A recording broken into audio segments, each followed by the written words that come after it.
First, let's gather the ingredients. You'll need water, white sugar, walnut halves, large shrimp, salt, white pepper, an egg white, cornstarch, mayonnaise, honey, sweetened condensed milk, and vegetable oil for frying. The first step is to candy your walnuts. Begin by boiling a cup of water and a cup of white sugar in a small pot. Add your walnut halves into the boiling mixture and let them simmer for 2 minutes. Drain them well, and then heat the walnuts over medium heat. Stir them constantly until they become shiny, and the sugar re-crystallizes around them. Once they're done, spread them out on a parchment paper to cool. Now, onto the star of the dish, the shrimp. Pat them dry with paper towels and season with salt and white pepper.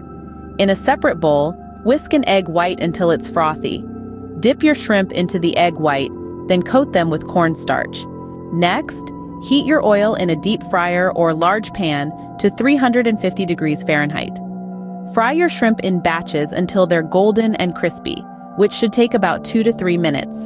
Once they're done, remove them and drain on paper towels. While your shrimp are cooling down, it's time to prepare the sauce. In a bowl, combine half a cup of mayonnaise, 2 tablespoons of honey, and a tablespoon of sweetened condensed milk. Adjust the sweetness to your liking. Now for the final steps. Toss your fried shrimp in the sauce, ensuring they're evenly coated. Do this gently to keep the shrimp crispy. Place the coated shrimp on a serving plate and garnish with your candied walnuts.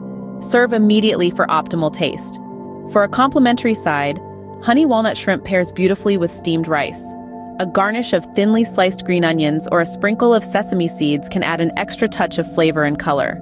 There you have it, a perfect plate of honey walnut shrimp, a dish that's sure to impress at any meal. It's a true testament to the fact that with the right recipe, anyone can create restaurant-quality meals at home. For more delectable recipes like this, remember to subscribe to Magnolia Moon. Until next time, happy cooking.